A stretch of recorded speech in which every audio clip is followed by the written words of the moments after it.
C'est décembre prochain à Abu Dhabi. La conférence des Nations Unies sur l'eau va placer l'Afrique au cœur des enjeux.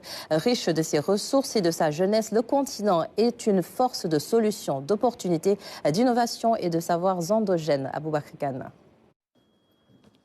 Dakar à l'honneur pour une rencontre aux enjeux multiples, l'eau et l'assainissement au cœur des échanges.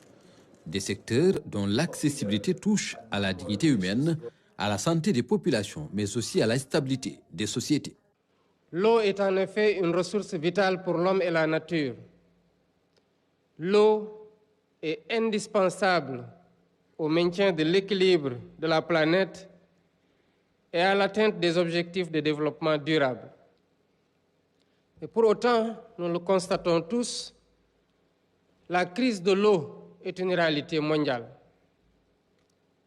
Selon les Nations Unies, 2,2 milliards de personnes n'ont toujours pas accès à une eau potable sûre.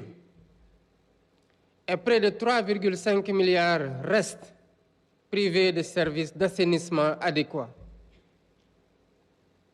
Pendant que 4 milliards de personnes subissent une pénurie d'eau sévère au moins un mois par an. Le changement climatique perturbe considérablement le cycle de l'eau, entraînant parfois sécheresse ou inondation. Une crise qui affecte particulièrement le continent africain. 40% de sa population n'a pas accès à l'eau potable et plus de 70% manquent de services de base en matière d'assainissement. C'est une situation moralement inacceptable. Et tant qu'elle persistera, notre responsabilité collective restera engagée. Car les crises de l'eau alimentent les crises alimentaires, fragilisent les économies, déplacent les populations et exacerbent les tensions. Hélas, la crise s'accroît avec l'accélération du dérèglement climatique qui impacte gravement les liens intrinsèques entre l'eau et le climat. Étant établi que l'eau agit sur le climat, tout comme le climat détermine la disponibilité et la qualité des ressources en eau. La rencontre de Dakar est donc une étape importante dans l'élaboration de la feuille de route menant vers les Émirats arabes unis en décembre prochain. Pendant des décennies, l'eau a été sous-financée et considérée comme subsidiaire. Et pourtant, il faut la considérer, après la conférence des Nations Unies 2023, comme un élément qui a beaucoup changé. Les Émirats arabes unis sont engagés à contribuer et à accélérer cet engagement pour le développement durable, la croissance économique, la paix, la sécurité et finalement la vie des populations. L'eau doit être traitée au même niveau que l'énergie. La sécurité, l'eau devrait être un élément important des prises de décision et devrait figurer à nos agendas de développement.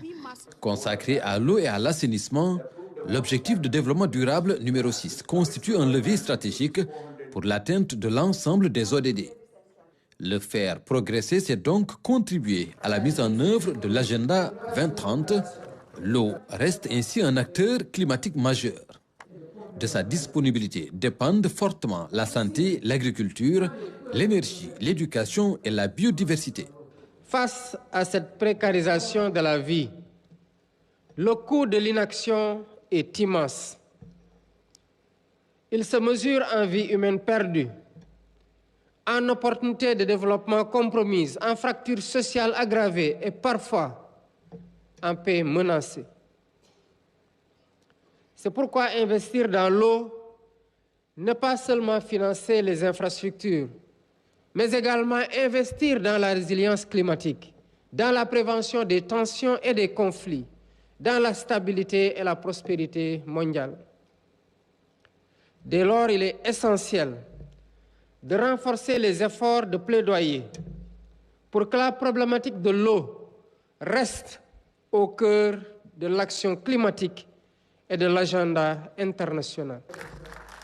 Même si des progrès sont observés sur plusieurs indicateurs, les objectifs fixés pour l'agenda 2030 sont loin d'être atteints. à moins de 5 ans de l'échéance. Mais l'accélération des performances reste possible si tous s'engagent à agir sur les bons leviers.